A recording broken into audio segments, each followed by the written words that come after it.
Now good morning students, आज हम start कर रहे हैं एक्सरसाइज 5.2 का क्वेश्चन नंबर 6। 5 क्वेश्चन हम प्रीवियस वीडियो में कर चुके हैं जैसे कि, ठीक है। तो सबसे पहले मैं आपको कहना चाहूंगा please like share and subscribe this channel. ज्यादा से ज्यादा इस चैनल को शेयर कीजिए अपने फ्रेंड्स के साथ, बिकॉज मैं चाहता हूं कि सभी स्टूडेंट्स 10th क्लास के जितने भी स्टूडेंट्स हैं हमारी एक चैन बन जाए जिससे हम ऑनलाइन क्लासेस से मैथ्स अपनी कवर कर सकें, ठीक है। अगर कोई डाउट वगैरह भी है तो आप उनको बोल सकते हैं कि कमेंट बॉक्स में लिख सकते हैं, और मैं वैसे बोल रहा हूँ तो कमेंट बॉक्स में आप लिखिए, आपके हर एक डाउट जल्दी से जल्दी में क्लियर करके सेंड कर दूँ, ठीक है। Now start exercise 5.2 question number 6। Question number 6 में क्या कहते हैं, check whether -150 is a term of the AP. अब ये देखो एक एपी करेंगे तुम्हें 11852, अब उसमें कह रहा है -150, एक नंबर है -150, वो बताओ इस एपी का टर्म है या नहीं। तो अब इस एपी की ना भाई घटते जा रहे हैं, 11 के बाद 8 5 2 ऐसे काम होते होते माइनस की वैल्यू आ जाएगी। तो यही बताने के हमने वो -150 इस एपी में वो आएगा या नहीं। तो अब हमें नहीं पता वो कौन सी टर्म हो सकती है, तो हम कौन सी टर्म मान लेते हैं उसको nth टर्म। तो n की जो वैल्यू आएगी उससे पता लग जाएगा वो कौन सी टर्म है। तो हमने क्या किया, सबसे पहले a लिख दिया, a कितना हमारा 11, d का होता है 8 - 11 तो -3। अब जो टर्म दे रखी है उसको क्या मानेंगे, nth टर्म। n का मतलब क्या है, यहाँ पे जनरल टर्म, हमें नहीं पता कि कौन सी टर्म है, तो वही हम लेट करके चल रहे हैं, हो सकता है कौन सी टर्म है, nth टर्म। जैसे हम कोई भी चीज नहीं पता होती तो x y लेट करते हैं, अगर ये पता होती तो हम यहाँ पे लिख ही देते हैं n की जगह वो वैल्यू, अब नहीं पता तो n लिखा, तो an की वैल्यू कितनी होगी -150। an का formula a + n - 1 * d, an हो गया -150, a 11 है, d -3 है, ये प्लस का उधर जाके माइनस, -150 - 11 -161। अब ये -3 इसके साथ पूरा मल्टीप्लाई उधर जाके डिवाइड, माइनस से माइनस कैंसिल, ये -1 है उधर जाके +1, यहाँ पे एलसीएम लोगे तो क्या आएगा 161 + 3 164/3। अब तुम्हें एक चीज ध्यान रखनी है, जो n की ये प्रॉपर्टी है, n की चीज ये याद रखना, n हमेशा पॉजिटिव इंटीजर होना चाहिए। n क्या होना चाहिए, पॉजिटिव इंटीजर। पॉजिटिव इंटीजर कौन से होते हैं, 1 2 3 जो नेचुरल नंबर होते हैं। पॉजिटिव इंटीजर कौन से हैं, नेचुरल नंबर्स। तो ध्यान रखना, अब यहाँ पे देखो ये पॉजिटिव इंटीजर है क्या, नहीं है, ये देखो 164/3 पॉजिटिव इंटीजर कौन से होते हैं, कंप्लीट नंबर, और प्लस वाले, ये प्लस तो है बट कंप्लीट नंबर नहीं है। So n should be a positive integer, so -150 is not a term of the given AP। अगर n पॉजिटिव इंटीजर आएगा जब इस AP की ये वाली टर्म होगी, नहीं तो नहीं है। अभी 164/3 आ गया, अभी पॉइंट्स में आ रहा है तो ये इंटीजर नहीं है positive, so -150 is not a term of the given AP। अगर किसी को लगता है नहीं हो सकती है तो तुम चेक करके देख सकते हो -3 कम करके, ठीक है, उससे भी पता लग जाएगा अगर तुम्हें लग रहा है तो, नहीं तो ये यहां से हो जाएगा। n कभी भी हमेशा पॉजिटिव इंटीजर होना चाहिए, अगर n पॉजिटिव इंटीजर नहीं है तो वो टर्म जो भी होगी वो उस एपी की नहीं होगी, ठीक है। नाउ क्वेश्चन नंबर 7, बहुत इजी क्वेश्चन है 7। अब इसमें क्या है, फाइंड द 31st टर्म। कौन सी टर्म, 31st टर्म का फार्मूला a + 30d। अब देखो तुम्हें क्या क्या चाहिए, a और d। अब a और d कितने वेरिएबल हो गए, 2। अब 2 वेरिएबल के लिए हमेशा कितनी इक्वेशन चाहिए होगी, 2। तो वो 2 कंडीशन देखना उसने दे रखी है क्वेश्चन में। उसने कहा है 11th term whose 11th term is 38 and 16th term is 73। अब दो कंडीशन, 11th term दे दी, 16th term।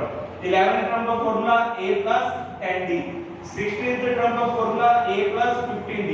अब दोनों को एलिमिनेशन से सॉल्व करोगे, जो चैप्टर 3 में किया था तुमने एलिमिनेशन। यहां पे देखो प्लस वाला माइनस, प्लस वाला माइनस, प्लस वाला माइनस, a से कैंसिल, 10 में से -15 -5d, 38 में से -73 -35, माइनस से माइनस कैंसिल, d कितना आ गया 7। अब इन दोनों से कोई इक्वेशन यूज कर लो, जैसे मैंने ये यूज किया है a + 10d = 38, तो d की जगह 7 रखा, 70 38 - 70 - 32। अब देखो a भी आ गया और d भी आ गया, अब यहाँ पे पुट करो तुम्हारा आंसर आ गया। 831 का फार्मूला a + 30d, a कितना है -32, d 30d, d कितना है 7, 13 × 7 210 -32। 210 में से अगर 32 माइनस करोगे, 210 में से 32 माइनस करोगे तो क्या आएगा 178। तो ये तुम्हारी क्या है 31st टर्म। क्लियर है। Now question number 8। Question number 8 में देखो क्या कह रहा है, an AP consist of 50 terms. एक एपी है जिसमें कितनी टर्म्स है, टोटल 50 टर्म है, तो इसका मतलब लास्ट टर्म कौन सी होगी, 50th। ये बात क्लियर है।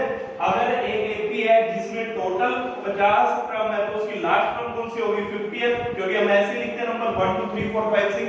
ठीक है। तो नंबर ऑफ टर्म्स कितनी है 50 और उसने कहा थर्ड टर्म गिवन है, थर्ड टर्म 12 है। थर्ड टर्म अगर 12 है तो थर्ड टर्म का फॉर्मूला क्या हो गया a + 2d। अब उसने क्वेश्चन में देखो क्या कहा है फाइंड करने को, उसने कहा है क्वेश्चन में 29th टर्म फाइंड करो। 29th टर्म के लिए a + 28 दी है, a और d चाहिए। फिर दो कंडीशन होंगी, एक तो ये हो गई a3 12 a + 2d condition number 1, equation number 1। Second देखो उसने कहा है जो इसकी लास्ट टर्म है वो 106 है। अब लास्ट टर्म क्या होगी, टोटल नंबर ऑफ टर्म्स 50 है तो लास्ट टर्म क्या होगी a50। तो a50 का वैल्यू कितनी होगी 106। अगर तुम्हें ऐसे नहीं समझ आता तो तुम्हें एक काम करना, तुम्हें अगर ये बात पता है लास्ट टर्म हम किसको बोलते हैं an को, तो an हो गया 106। अब an का फॉर्मूला क्या होता है a + n - 1 * d = 106। अब n की वैल्यू से क्वेश्चन में दी है 50, तो a + 50 - 1 49 d = 106। ये होगी इक्वेशन नंबर 2। तो इक्वेशन नंबर 1 और 2 को सॉल्व करेंगे तो यहां पे देखो a से कैंसिल 2d - 49d - 47 12 - 106 - 49 ये 47 यहां जाके डिवाइड, d कितना आ गया 2। दो इक्वेशन है, पहली इक्वेशन मैं यूज कर रहा हूं a + 2d = 12 d की जगह 2 रखा 2 * 2 4 ये यहां जाके -12 - 4 8। अब a 8 आ गया d 2 आ गया। अब तुमने कौन सी टर्म निकालनी है 29th टर्म। 29th टर्म का फॉर्मूला a + 28d, a 8 आ गया d कितना है तुम्हारा 2, तो 28 2 या 56 56 + 8 64। तो यही तुम्हें निकालना था, कौन सी टर्म निकालनी थी 29th टर्म। क्लियर है सभी को? ये बिल्कुल इजी क्वेश्चंस है, इसीलिए मैं थोड़ी स्पीड से करवा रहा हूं क्योंकि अगर कांसेप्ट क्लियर हो गए होंगे तुम्हें जो स्टार्टिंग में तुमने किए हैं इंट्रोडक्शन पार्ट 5.2 का जो 5 क्वेश्चंस किए हैं उनसे क्लियर हो जाएंगे। 9th क्वेश्चन देखो, 9th क्वेश्चन में क्या कह रहा है, 9th क्वेश्चन में if the third and 9th term of the AP are. अब थर्ड टर्म और 9th टर्म एपी की दे दी है तुमने, तो अब दो कंडीशन दे रहे हैं, मतलब ये और डी की वैल्यू निकल गई डायरेक्ट। 8d है 4, तो 8d का formula a + 2d = 4। 9th term है -8, 9th टर्म का फॉर्मूला a + 8d = -8। अब सबसे पहले इन दोनों को सॉल्व कर लो, इक्वेशन नंबर 1 को और इक्वेशन नंबर 2 को। इन दोनों को जब सॉल्व करोगे देखो 2d - 8d - 60 4 + 8 12 d कितना आ गया -2। फर्स्ट इक्वेशन यूज करो 2 * 2 -4 यहां पे जाके ये प्लस, तो a की वैल्यू 8 आ गई, d की वैल्यू -2। अब पढ़ेंगे आगे क्वेश्चन क्या कह रहा है देखो, which term of this AP is 0। कौन सी टर्म है AP की जो 0 होगी, कौन सी टर्म है AP की जो क्या होगी 0। तो अब तुम्हें पता है कि कौन सी टर्म होगी, जब भी हमें बताना होता है कौन सी टर्म तो हम क्या करते हैं, जैसे एक बार तुम्हें पहले कहा था which term of the AP is 78, which term of the AP। अभी जैसे तुमने बोला था लास्ट टर्म इज 106, वहां पे तुमने an लिया, एक तुम्हें बोला था -150 is a term of the AP check करने को बोला था, तो तुम हमेशा क्या करते हो an की इक्वल रखते हो क्योंकि an क्या एक जनरल टर्म है, हमें जनरल टर्म की वैल्यू मान लेते हैं। तो अब ऐसे यहां पे करेंगे let the nth term be 0। nth term कौन सी है an, तो an को किसके इक्वल रख दिया 0 के। अब हमें टर्म बतानी है ना, मतलब n बताना है कौन सी टर्म होगी 0, तो an को क्या ले लिया 0। an का formula a + n - 1 * d, a की वैल्यू 8 d की वैल्यू -2 -2 * n -2n -2 -1 + 2 2 * +8 10 ये माइनस का 2n उधर जाएंगे प्लस, तो 2n = 10 ये 2 मल्टीप्लाई इधर जाएंगे डिवाइड, तो n कितना आ गया 5। तो कौन सी टर्म AP की 0 होगी, hence fifth term of this AP is 0। clear students? now question number पे आ जाओ 10 पे। क्वेश्चन नंबर 10 देखो,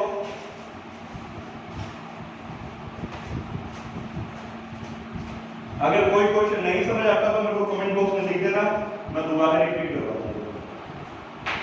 क्वेश्चन नंबर 10 में देखो क्या कह रहा है, the 17th term of an AP exceeds its 10th term by 7।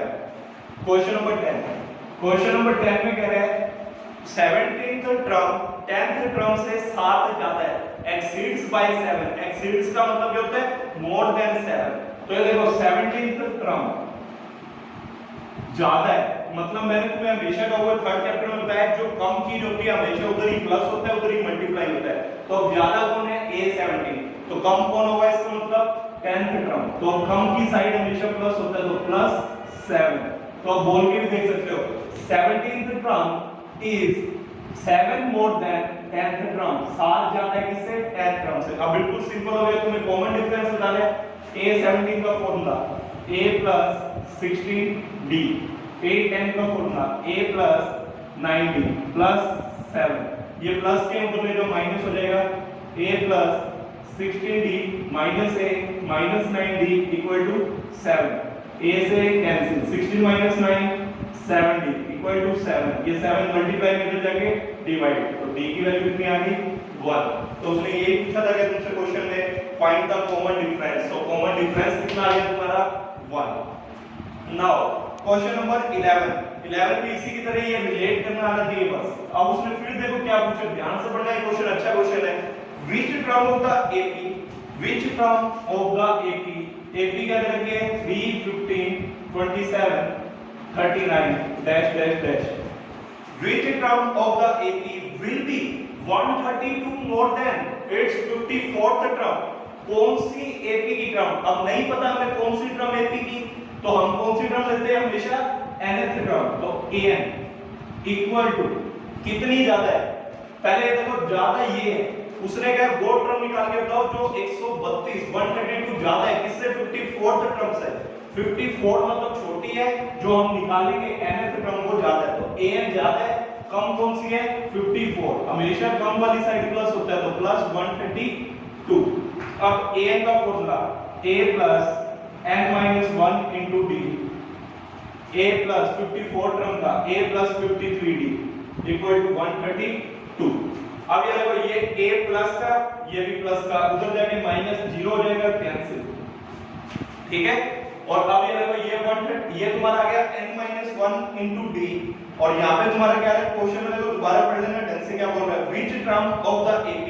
अब यहाँ पे तुम्हें देखो A भी, यहाँ से तुम D निकाल सकते हो क्या, यहाँ से D कितना हो जाएगा तुम्हारा, बिकॉज पहले ऐसे लिखो n, ये तुम्हारी कंडीशन होगी and here A = 3 and D = 15 - 3 that is 12। तो अब इसको इक्वेशन में यूज करो, an का फॉर्मूला an दोबारा लिख लो, an = A54 + 132 बिकॉज, तो an का formula A + n-1 into D, A54 का फॉर्मूला A + 53D + 132। अब A की वैल्यू लिखने की जरूरत नहीं है, A प्लस का उधर जाके -0 हो जाएगा तो कैंसिल।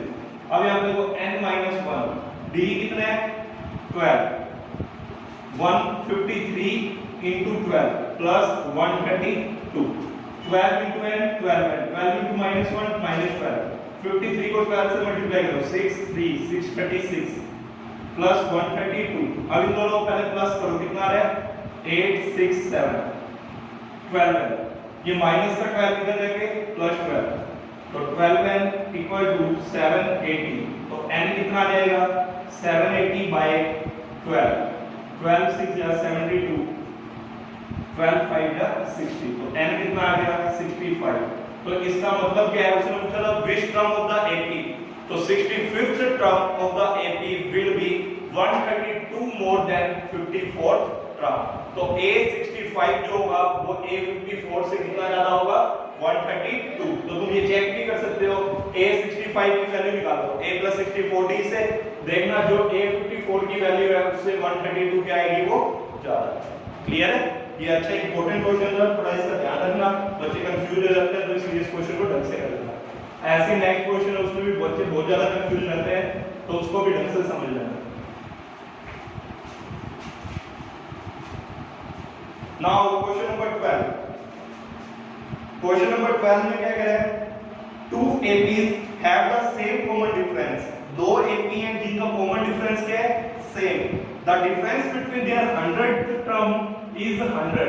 अब उसने क्वेश्चन में क्या कहा है, दो AP है, तो दो AP उसमें दी तो है नहीं, तो हमें अपनी तरफ से क्या करनी पड़ेगी लेट, सो लेट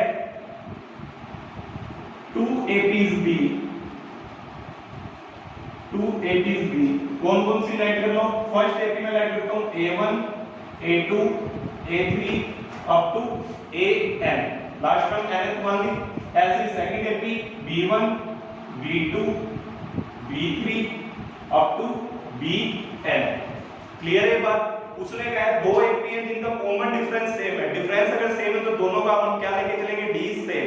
और उसने क्या कहा है, जो इनकी 100th टर्म है, 100th टर्म A100, दोनों की 100 टर्म का डिफरेंस कितना है, 100 के इक्वल।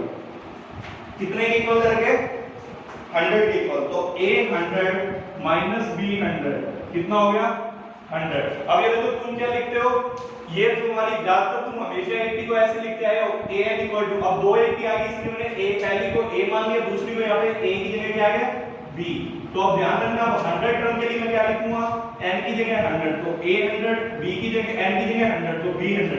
तो दोनों AP का डिफरेंस अब उसने कहा इक्वल है 100 के। ये क्वेश्चन में गिवन है, ठीक है। अब तुम क्या करोगे, इन क्वेश्चन को ध्यान रखना। अभी मैं इसके दो तीन पार्ट बताता हूं सीबीएसई कैसे इसको सेट्स में अगर अलग अलग करना चाहती है आंसर सेम रहेगा, कैसे देखना कैसे दे सकती है। तुमने स्टार्टिंग करनी है nth टर्म से। सबसे पहले फर्स्ट एपी की nth टर्म लिखो, a1 plus n minus 1 into d। अब यहां पे देखना जो फर्स्ट टर्म है इसकी मैंने कितनी ले रखी है, a1, तो a की जगह यहां पे a1 लिखना। ऐसी जो सेकंड एपी है उसकी bn, b1 plus n minus 1 into d। d दोनों का सेम था तो इसकी कॉमन डिफरेंस सेम बोले तो यहां पे d लिया, यहां पे d। पर फर्स्ट टर्म के बारे में कुछ नहीं बोला तो इसकी a1 इसकी b1। अब हम क्या करेंगे, इन दोनों का डिफरेंस करेंगे, दोनों को क्या कर दो, सबट्रैक्ट। तो an माइनस bn, देखो सबट्रैक्ट करेंगे, ये माइनस यहां से कर लो। अब ये देखो an minus bn, a1 minus b1। अब ये देखो ये वाली चीज और ये वाली चीज सेम है। अब ये पूरी प्लस की है, ये पूरी माइनस की, तो ये आपस में क्या हो जाएंगे, कैंसिल। अगर नहीं समझ आता तो देखो कैसे किया मैंने, an माइनस bn हुआ, a1 प्लस, इसको अंदर से ओपन कर दो, nd माइनस d। फिर ये देखो ये पूरा माइनस हो रहा है इसमें से, तो माइनस b1। अब ये बार माइनस है, अंदर देखो क्या रहेगा, nd माइनस d।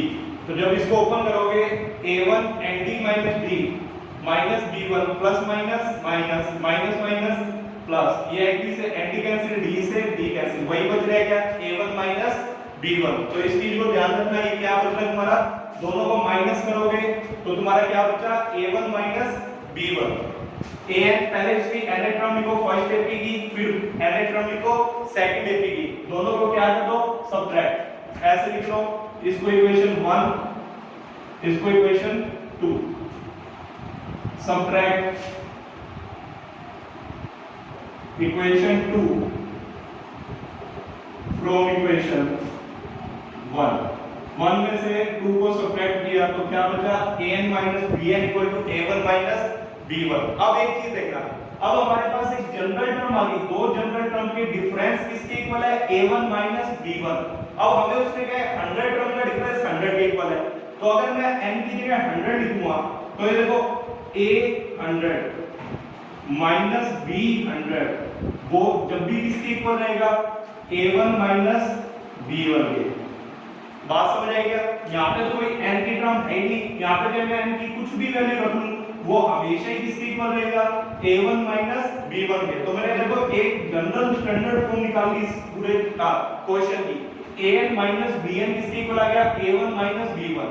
अब n की जगह मैं चाहे 1 पुट करूं, चाहे 2 3 4 1000 लाख मिलियन कुछ भी पुट कर लो n की वैल्यू, वो हमेशा इक्वल रहेगा a1 माइनस b1। बट उसने a1 माइनस b1 की वैल्यू निकालने के लिए कंडीशन दे दी। अब ये किसके इक्वल है, a100 माइनस b100 क्वेश्चन में उसने किसके इक्वल दे रखा था, 100 के। तो यहाँ पे 100 लिखो और ये किसके इक्वल आ गया, a1 माइनस b1। तो a1 माइनस b1 की वैल्यू किसके इक्वल आ गई, 100 के। अब तुमसे क्वेश्चन में देखो क्या पूछा है, find what is the difference between there 1000th term. अब 1000 टर्म से बतानी है डिफरेंस तुम्हें, तो an माइनस bn किसके इक्वल है, a1 माइनस b1। अब n की जगह जो तुम्हें निकालना वो लिख दो। तुम्हें कौन सी टर्म के बीच में डिफरेंस बताना है, 1000, तो n की जगह कौन सी टर्म लिखोगे, 1000। तो 1000 माइनस b1000 वो किसके इक्वल है, a1 माइनस b1। और a1 माइनस b1 की वैल्यू निकाल चुके हैं, कितनी है, 100। तो 8000 माइनस b1000 की वैल्यू कितनी आ गई 100। तो यही तुम्हारा आंसर है। अब देखो क्वेश्चन क्या क्या बन सकते हैं। पहले ये दो डिफरेंस हमेशा तुम्हें दे रखा होगा, 100 टर्म 1000 टर्म कुछ भी दे देगा, वो इसीलिए देगा जिससे तुम nth टर्म करोगे तो a जो a1 b1 की वैल्यू हमेशा निकलेगी, उससे तुम्हें एक वैल्यू पता लगे a1 b1 की। अब यहाँ पे तो देखो तुमसे 1000 टर्म पूछा है, मैं तुमसे कहूँ मिलियन टर्म की मेरे को वैल्यू बताओ, difference between there million terms, million term के बीच में डिफरेंस बताओ, चाहे मिलियन ले लो चाहे करोड़ टर्म्स ले लो चाहे कोई मल्टी टर्म ले लो, वो हमेशा इक्वल किसके होगा a1 b1 के, तो उसकी वैल्यू तो हमेशा किसकी इक्वल रहेगी 100 के। तो ये बात ध्यान रखना। अगर चाहे तुमसे क्वेश्चन में यहाँ पे पूछा what is the difference between the 1000th term, 1000 से यहाँ पे n का कोई रोल ही प्ले नहीं हो रहा।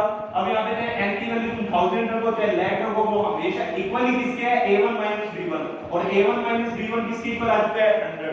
तो चाहे यहाँ पे लाख रखो 1000 रखो करोड़ रखो चाहे मिलियन रखो, कुछ भी रखोगे वो हमेशा किसके इक्वल आएगा 100 के। तो इस बात को ध्यान रखना, कंफ्यूज नहीं होना है कि अगर मिलियन आ गया तो सब क्या होगा, कुछ नहीं होगा, वो इंडिपेंडेंट है n से, तो n से हमें कोई फर्क नहीं पड़ रहा, चाहे n की जगह कोई मर्जी टर्म लिख लो, हमेशा उसकी वैल्यू किसके इक्वल आ रही है a1 b1, दैट इज 100, जो हम निकाल चुके हैं। क्लियर है? ठीक है। नाउ क्वेश्चन नंबर आ जाओ 13 पे। इस पे हमने काफी टाइम लगाया तो इसको थोड़ा ढंग से करना। क्वेश्चन नंबर 13, क्वेश्चन नंबर 13 में क्या कह रहा है, how many 3 digit numbers are divisible by 7। पहले तो देखो क्वेश्चन नंबर 13 में कह रहा है 3 digit number, 3 digit number start कहां से होते हैं 100 से, कहां से स्टार्ट होते हैं 100 से, और कहां पे खत्म होते हैं 999 पे। बट अब उसने एक कंडीशन बोल दी है व्हिच आर डिविजिबल बाय 7। अब यहां पे देखो 100 7 से डिविजिबल है क्या, नहीं है। 100 किससे डिविजिबल नहीं है 7 से, क्योंकि 98 7 से डिविजिबल है। 98 के बाद कौन सा आता है नंबर 105, इसका मतलब 105 होगा जो डिविजिबल होगा किससे 7 से। 100 भी नहीं होता, 101 भी नहीं होता, 102 भी नहीं होता, 3 भी नहीं होता, 104 भी नहीं होता, कौन होता है 105। तो पहला 3 डिजिट नंबर कौन सा होगा 105। नेक्स्ट कौन सा होगा 7 ऐड करते रहो 112, फिर 119 dash dash dash up to, अब लास्ट वाला नंबर देखना है 999 नहीं होता डिवाइड, कौन सा होगा लास्ट नंबर जो तुम्हारा 7 से डिविजिबल होगा 994। 994 को डिवाइड करके देखो 7 से कंप्लीटली डिविजिबल है, उसके बाद कोई भी नंबर डिविजिबल नहीं है 999 तक, क्योंकि 1001 डिवाइड होएगा फिर वो के 4 टर्म्स 4 डिजिट नंबर है वो। ठीक है।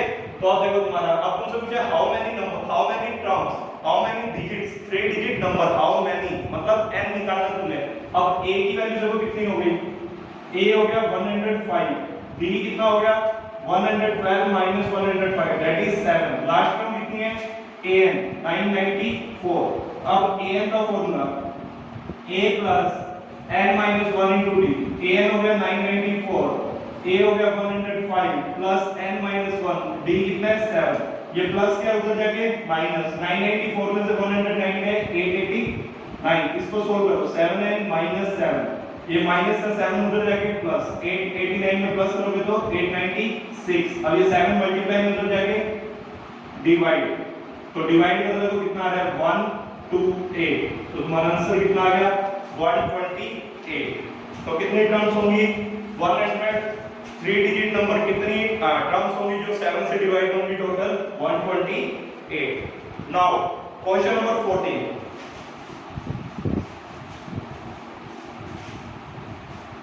क्वेश्चन नंबर 14 में क्या कह रहा है how many multiples of 4 lie between 10 and 250। Question number 14, 4 के मल्टीपल बताने हैं जो 10 और 250 के बीच में। अब 10 4 का मल्टीपल है क्या, नहीं है।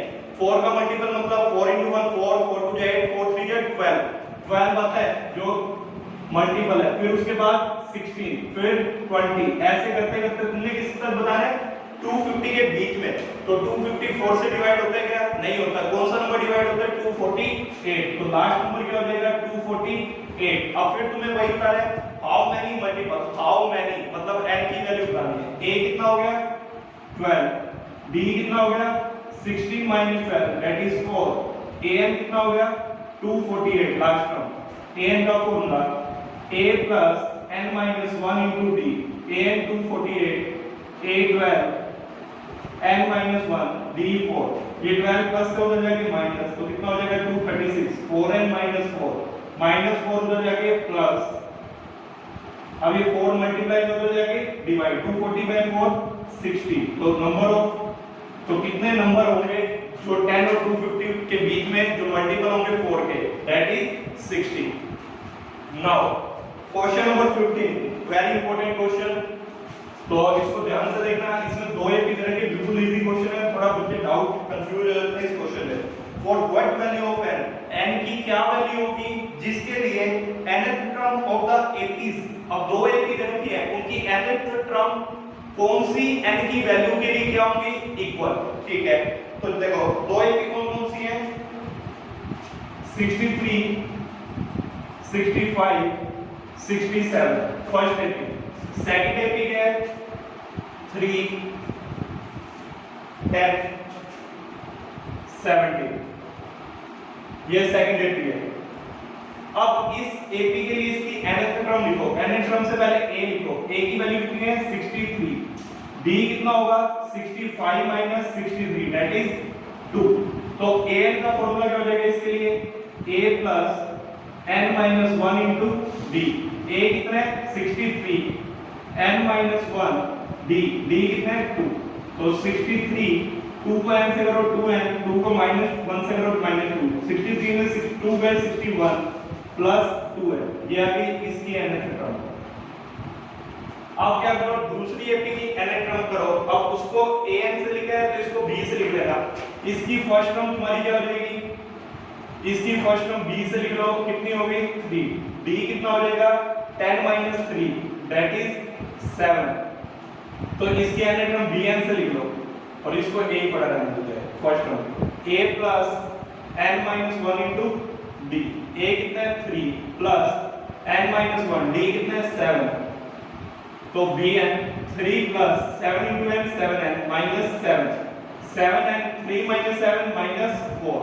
अब उसने कहा क्या वैल्यू होगी n की जिसके लिए दोनों एपीज की nth टर्म आपस में क्या हो जाए इक्वल, तो दोनों की nth टर्म आपस में क्या कर दो इक्वल, जिससे तुम्हें किसकी वैल्यू मिल जाएगी n की। Now according to the question दोनों की nth टर्म इक्वल कर दो,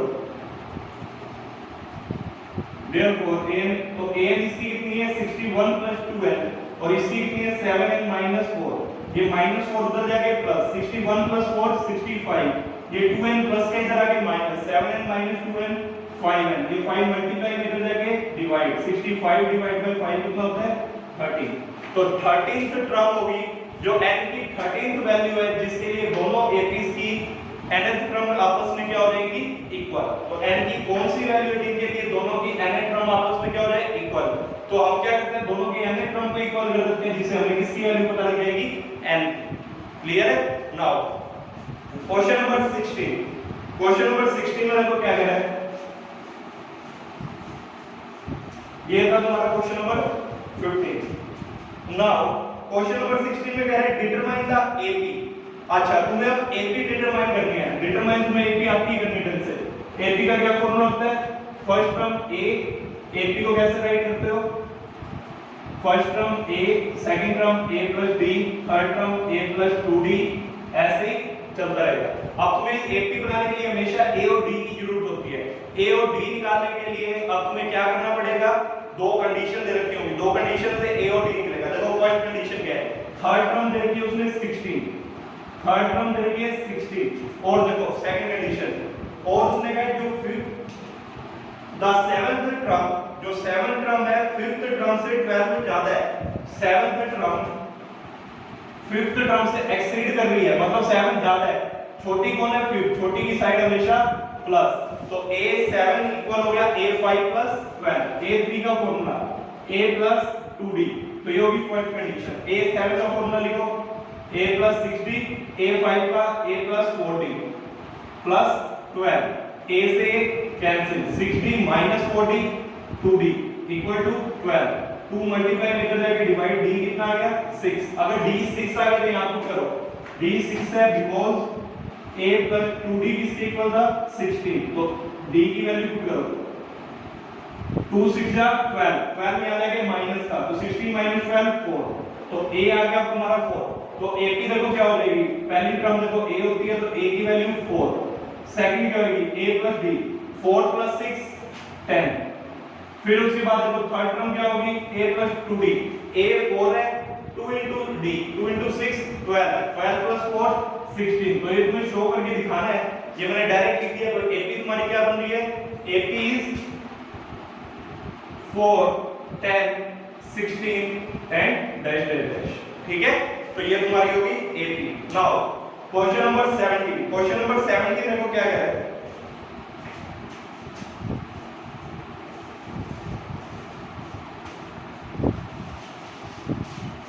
क्वेश्चन नंबर 17 में कह रहा है फाइंड, इस क्वेश्चन को ध्यान से पढ़ना, इसने थोड़ा क्वेश्चन में क्या करते हैं अभी मैं बताता हूं। देखो एक ही तरह के 3 8 13 dash dash dash up to 253, इसने कहा है कौन सी टर्म निकालनी है तुमने, 20th टर्म निकालनी है, बट कहां से निकालनी है, from the last term.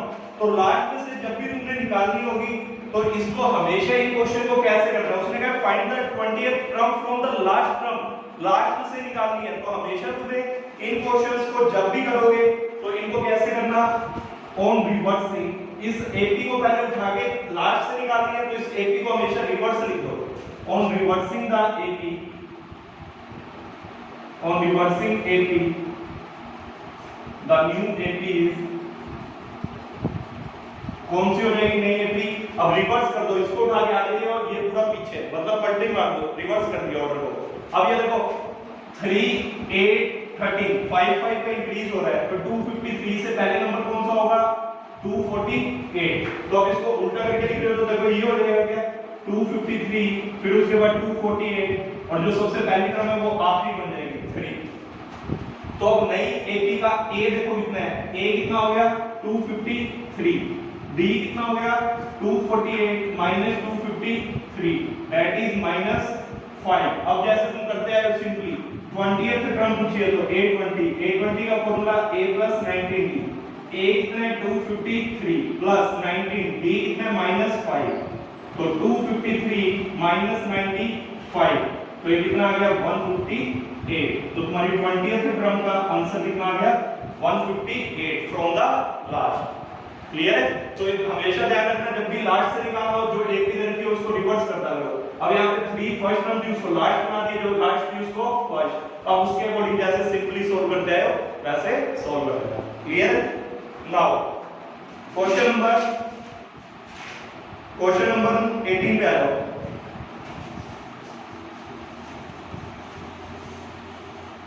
Question number 18 में क्या कह रहा है, the sum of 4th and 8th term of an AP, बिल्कुल इजी क्वेश्चन है, देखना सम बोल रहा है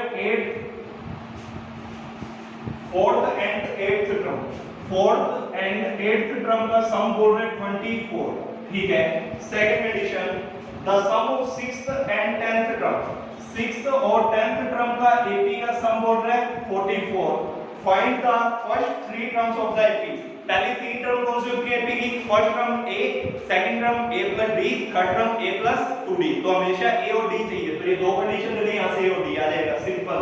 A4 का formula A plus 3D, A8 का formula A plus 7D equal to 24, A plus A 2A, 3D plus 7D 10D equal to 24, first equation. Now second A6 का formula A plus 5D, A10 का formula A plus 9D equal to 44, A plus A 2A, 9 plus 5 14D equal to 44। अब दोनों को क्या कर लो, eliminate.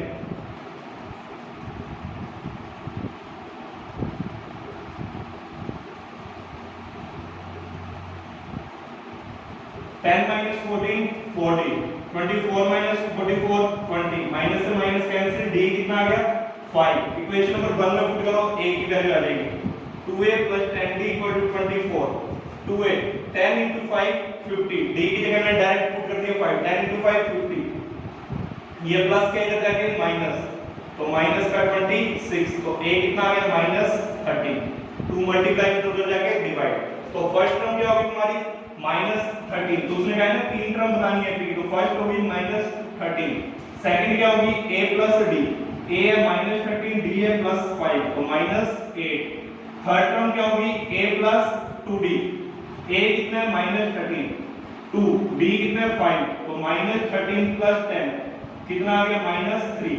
तो तीन term कौन कौन सी आ गई, -13, -8 और -3।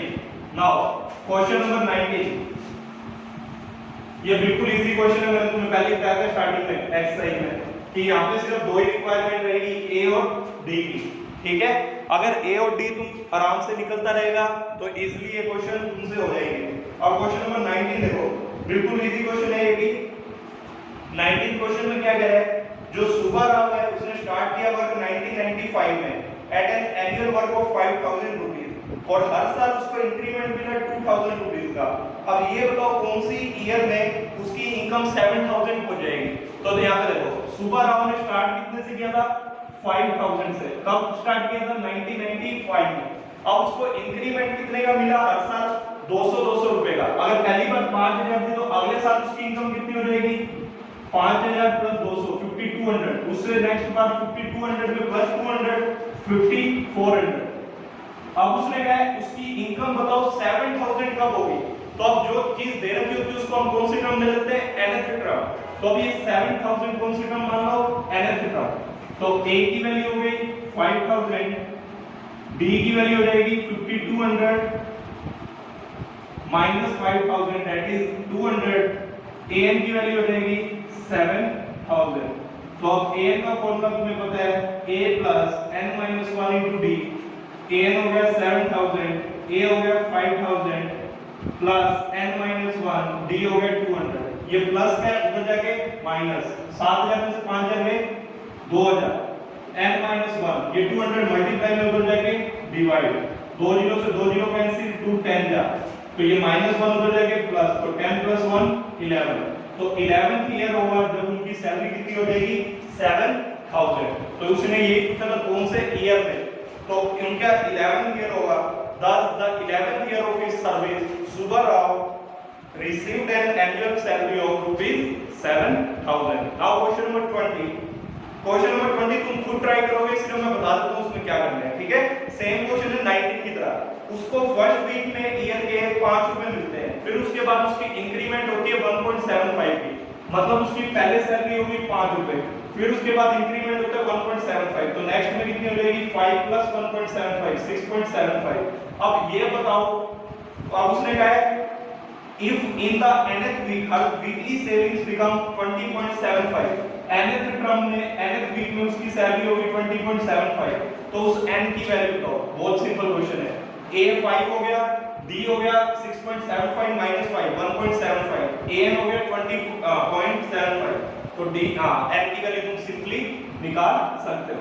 क्लियर है। तो ये देखो 19 क्वेश्चन ये था, 20 तुम अपने आप सोल्व करोगे। अगर फिर भी कोई डाउट आता है किसी क्वेश्चन में मेरे को कमेंट बॉक्स में लिख देना। क्लियर है। तो ये तुम्हारी एक्सरसाइज 5.2 हो गई कंप्लीट। Thank you.